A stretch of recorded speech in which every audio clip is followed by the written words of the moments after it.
Jadcherla government హాస్పిటల్లో చేశాను. తర్వాత ఇప్పుడు డిఎంహెచ్ఓ ఆఫీస్లో ప్రోగ్రామ్ ఆఫీసర్గా చేస్తున్నా మన డిస్టిక్లో ఒక ప్రోగ్రామ్కి.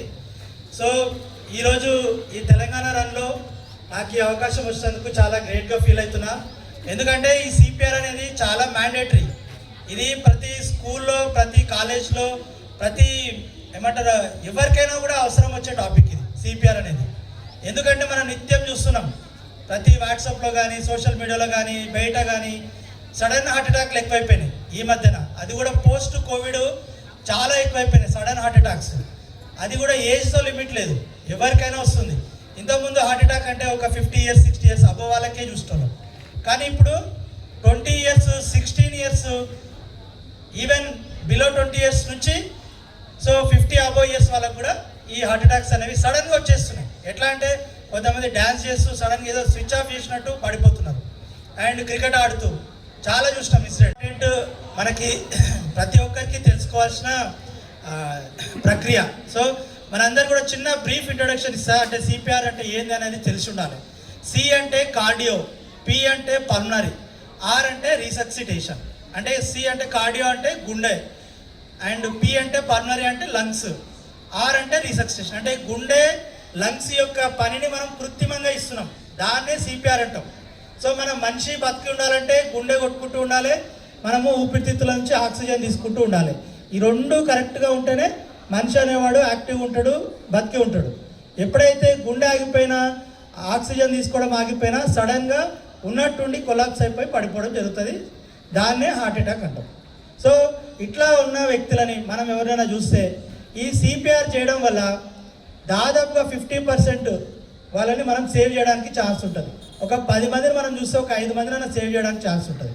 అంటే వాళ్ళని ఇమ్మీడియట్గా గుర్తించి మనం ఇన్ టైంలో సిపిఆర్ స్టార్ట్ చేసి ఇన్ టైంలో అంబులెన్స్ మన హాస్పిటల్కి పంపిస్తే 10లో 5 మందిని మనం కాపాడవచ్చు. కాబట్టి ఎంత ముఖ్యమైన ప్రక్రియ, కాబట్టి అందరికి కూడా వచ్చి ఉండాలి. జస్ట్ టెక్నిక్ తెలిస్తే చాలు, మనం చేసేటప్పుడు స్టెప్ బై స్టెప్ గుర్తు తెచ్చుకుంటే దాన్ని మనం క్లియర్గా చేయడానికి ఉంటుంది. ఎందుకంటే ఒక్కొక్కసారి తప్పుగా సిపిఆర్ చేస్తే కూడా లేని వాళ్ళని చంపిన వాళ్ళం అవుతాం. అర్థమైందా? సో కరెక్ట్ టెక్నిక్ అనేది చిన్నగా మనకి బ్రీఫ్గా తెలిసి ఉండాలి. సో ఇందాక చెప్పినట్టు ఎవరికి మనం సిపిఆర్ చేయాలి? గుండె ఊపిరితిత్తుల పని ఆగిపోయిన వాళ్ళకి మాత్రమే సిపిఆర్ చేయాలి. అందరికీ సిపిఆర్ చేయడానికి వీల్లేదు. ఇప్పుడు కొంతమంది మూర్చొచ్చి పడిపోతారు, కొంతమంది బ్లడ్ చూస్తే రక్తానికి కళ్ళు తిరిగి కింద పడతారు. అట్లాంటి వాళ్ళకి చేయొచ్చా? చేయకూడదు. సో మనం ఎట్లా తెలుసుకోవాలి వాళ్ళకి గుండె ఆగిపోయింది, ఊపిరితిత్తులు ఆగిపోయింది అనేది? సో మన అందరికీ తెలుసు, గుండె కొట్టుకుంటుందంటే లబ్డబ్ అని కొట్టుకుంటుందంటే మనకి పల్స్ అనేది ఒకటి మన బాడీలో తెలుస్తుంటుంది. మనం జనరల్గా డాక్టర్ దగ్గరికి పోతే పల్స్ ఇక్కడ చూస్తారు, అవునా, చేతికి పట్టుకొని చూస్తారు. కానీ ఇట్లా హార్ట్ అటాక్ లాగా సడన్గా పడిపోయిన వాళ్ళకి ఏం చేస్తామంటే పల్స్ అనేది ఇక్కడ చూస్తాం. ఇక్కడ ఒక శ్వాస వాహిక ఉంటుంది కదా, దాని పక్కన 2 చిన్న గుంతలు ఉంటాయి. ఆ గుంత పక్కన చిన్న గట్టి మజిల్ ఉంటుంది. ఈ గుంతలో 3 వేళ్ళు పెట్టి చూడాలి. ఒకసారి అందరు చెక్ చేసుకోండి. అక్కడ మీకు పల్స్ అనేది టక్ టక్ అని కొట్టుకుంటుంటుంది. ఎందుకు ఇక్కడ చూడాలంటే మన గుండె అనేది ఇక్కడ ఉంటుంది. ఈ గుండె నుంచి డైరెక్ట్ పెద్ద పెద్ద రక్తనాళాలు బ్రెయిన్కి వెళ్తాయి, ఇక్కడ నుంచి ఒకటి, ఇక్కడ నుంచి ఒకటి. సో గుండెలో ఏమాత్రం చలనం ఉన్నా ఈ పల్స్లో మనకి ఇక్కడ తెలుస్తుంది అనమాట. సో అందుకోసము హార్ట్ అటాక్ వచ్చి పడిపోయిన వాళ్ళకి పల్స్ అనేది ఇక్కడ చూడాలి. తర్వాత బ్రీతింగ్ కూడా చూడాలి. బ్రీతింగ్ ఎట్లా చూడాలి? మనకి ఇట్లా సైడ్కి వెళ్ళి ఈ చెస్ట్ ఇట్లా పైకి కిందికి అవుతుందా లేదా చూడాలి. అంతేగాని ముక్కు దగ్గర వేలు పెట్టి అండ్ తర్వాత చెవు పెట్టి ఇట్లాంటివి చేయకూడదు. జస్ట్ చెస్ట్ ఇట్లా పైకి కిందికి వస్తుందా లేదా సైడ్ నుంచి ఇట్లా వంగి చూడాలి. సో ఇదంతా కూడా ఈ ప్రాసెస్, ఈ పల్స్ బ్రీతింగ్ చూడటము ఒక 10 secondsలో చూసేసేయాలి. అంటే సైమల్టేనియస్గా. ఇప్పుడు చూడండి, ఇది ఉంది కదా, ఇక్కడ చూడాలి పల్స్ మనం. సో ఇక్కడ పల్స్ చూస్తూ బ్రీతింగ్ అనేది చూడాలి. సో అప్పుడు ఏం చేస్తాం మనము సైమల్టేనియస్గా ఇట్లా పట్టుకొని ఇట్లా సైడ్ నుంచి చూడాలి. అట్లా 10 secondsలో పల్స్ ఉందా బ్రీతింగ్ ఉందా అనేది మనము అనలైజ్ చేసుకోవాలి. ఎవరికైతే పల్స్ బ్రీతింగ్ లేదో ఇమీడియట్గా సిపిఆర్ అనేది స్టార్ట్ చేయాలి. సో అట్లాంటి వాళ్ళకి మాత్రమే చేయాలి. సో కొంతమంది మూర్చొచ్చి పడిపోయిన వాళ్ళు ఏం చేస్తారంటే మనకి దీనికి అంతా కూడా ఒక చిన్న నిమోనిక్ లాగా వర్డ్ క్రియేట్ చేసాం. ఎందుకంటే మనందరికీ సడన్గా గుర్తురాదు కాబట్టి స్టెప్ బై స్టెప్. సో దానికి ఏం చేసామంటే DR108CAB అంటే డాక్టర్ 108 క్యాబ్ అంటే స్టెప్స్ని ఒక నిమోనిక్ లాగా పెట్టినాం అనమాట. సో D అంటే ఫస్ట్ డేంజర్.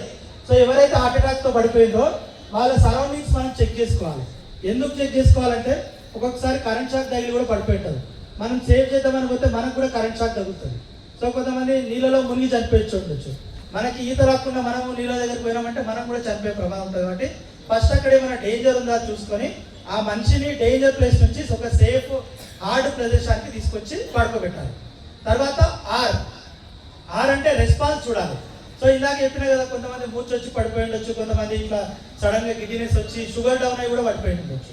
సో అట్లాంటి వాళ్ళకి ఏం చేయాలంటే ఫస్ట్ ఒక గట్టిగా భుజాల మీద తడిమి, తర్వాత వాళ్ళ పేరు తెలిసి ఉంటే వాళ్ళ పేరుని చెవు దగ్గర గట్టిగా అరవడం ఇట్లా చేస్తే వాళ్ళు దానికి లేచి కూర్చుంటారు అనమాట. సో రెస్పాన్స్ కూడా చూడాలి. ఆ రెండు లేవంటే ఇందాక చెప్పినట్టు పల్స్ బ్రీతింగ్ చూసి, పల్స్ బ్రీతింగ్ కూడా లేదంటే ఇమీడియట్గా 108కి కాల్ చేయాలి మనం. సో మనం ఇమీడియట్గా సిపిఆర్ స్టార్ట్ చేయకుండా 108కి ఎందుకు కాల్ చేయాలంటే మనకి 108 వచ్చే వరకు 15 నుంచి 20 నిమిషాలు పడుతుంది. సో మనం డిలే చేసినామంటే అతని ప్రాణాన్ని కూడా మనం కాపాడలేకపోతాం. కాబట్టి ఫస్ట్ 108కి కాల్ చేసి నెక్స్ట్ సిపిఆర్ అనేది స్టార్ట్ చేయాలి. సో సిపిఆర్ ఎట్లా చేయాలి, ఎక్కడ చేయాలి అనేది చెప్తా, నేను జాగ్రత్తగా వినండి. మన గుండె అనేది ఇక్కడ ఉంటుంది. సో మనకి చూడండి పైన ప్రతి ఒక్కరికి ఇక్కడ చిన్న గుంత ఉంటుంది చూడండి. తర్వాత అట్లనే కింది పోతే ఇక్కడ ఒక గుంత ఉంటుంది. ఓకేనా? ఈ రెండింటి గుంతల మధ్యలో ఒక చిన్న గట్టి హార్డ్ బోన్ ఉంటుంది. ఈ బోన్ కింద గుండె ఉంటుంది. సో మనం సిపిఆర్ ఎప్పుడైనా కూడా ఈ బోన్ మీద చేయాలి. అది కూడా ఈ రెండు నిప్పిల్ లైన్స్ కలుస్తున్నాయి కదా, ఈ బోన్ మీద ఎక్కడైతే నిప్పిల్ లైన్స్ కలుస్తున్నాయో ఈ పాయింట్లో మనం సిపిఆర్ అనేది మనకి కంప్రెషన్స్ ఒత్తడం అనేది చేయాలి. అట్లా చేస్తేనే గుండె మీద ప్రెషర్ పెట్టిన వాళ్ళం అవుతాము, వాళ్ళకి సిపిఆర్ కరెక్ట్గా చేసిన వాళ్ళం అవుతాం. సో మరి మన పొజిషన్ కూడా ఇంపార్టెంట్. ఎట్లా అంటే అట్లా ఒత్తితే ఆ గుండెకి సరిపడా ప్రెషర్ పోదు, దానికి సిపిఆర్ అనేది కూడా క్వాలిటీ ఉండదు. సో ప్రెషర్ మనం ఎట్లా కరెక్ట్ ప్రెషర్ ఇవ్వాలంటే మన డామినెంట్ హ్యాండ్ ఏదైతే ఉందో దాన్ని ఇట్లా స్ట్రైట్గా పెట్టుకోవాలి. సో నెక్స్ట్ మన ఇంకో హ్యాండ్ని దీనికి ఇంటర్లాక్ చేయాలి. ఇట్లా చేసి ఇట్లా స్ట్రైట్గా మోచేతులు రెండు కూడా స్ట్రైట్గా బిగించాలి. ఇది పొజిషన్ అనమాట. సో ఇక్కడ ఈ క్రీస్ ఉంది కదా మనకి హార్డ్ ఇది, దీన్ని ఇందాక చూపిన పాయింట్ దగ్గర పెట్టాలి. సో ఇట్లా పెట్టి మోచేతులు స్ట్రైట్గా పెట్టి ఇట్లా మనము ఈ పాయింట్ దగ్గర పెట్టి అతని మీదకి స్ట్రైట్గా రావాలి, వచ్చి నొక్కాలి. ఇట్లా ఎంత నొక్కాలంటే దాదాపు 2.5 ఇంచుల లోపలికి పెట్టేట్టు నొక్కాలి మనం. సో అంత డెప్త్ పోతేనే మనకి కరెక్ట్ కంప్రెషన్ ఇచ్చిన వాళ్ళం అవుతుంది. సో ఇట్లా నా మోచేతులు వంగట్లే చూడండి. సో మోచేతులు మాత్రం వంచకూడదు, స్ట్రైట్గా పెట్టి లాక్ చేసి కంప్రెషన్స్ అనేది ఇవ్వాలి. సో ఇట్లా ఎన్ని కంప్రెషన్స్ ఇవ్వాలి? దాదాపుగా 30 కంప్రెషన్స్ ఇవ్వాలి. అది తర్వాత మళ్ళీ మనము ఇందాక చెప్పినాం కదా, కార్డియాలజీ ఒకటే, గుండె ఒకటే కాదు, లంగ్స్ కూడా పని కూడా మనం ఇవ్వాలి. సో 30 సార్లు ఒత్తిన తర్వాత వాళ్ళకి 2 సార్లు శ్వాస అనేది ఇవ్వాలి. 30:2 అంటాం సిపిఆర్లో ఎప్పుడైనా కూడా. సో 30 సార్లు కంప్రెషన్ చేసి అతనికి 2 టైమ్స్ బ్రీతింగ్ ఇవ్వాలి.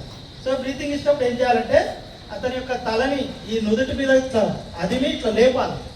లేపిన తర్వాత ఇతని ముక్కులు అనేవి ముయ్యాలి. ఎందుకంటే మనం ఇచ్చిన గాలి వల్ల ముక్కుల నుంచి బయటకు వస్తుంది.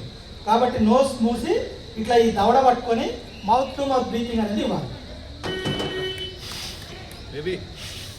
ఇట్లా 2 సార్లు మౌత్ టు మౌత్. ఇందాక చూసినా ఇది ఇట్లా పైకి వస్తుంది చూడండి బ్రీతింగ్ ఇస్తే.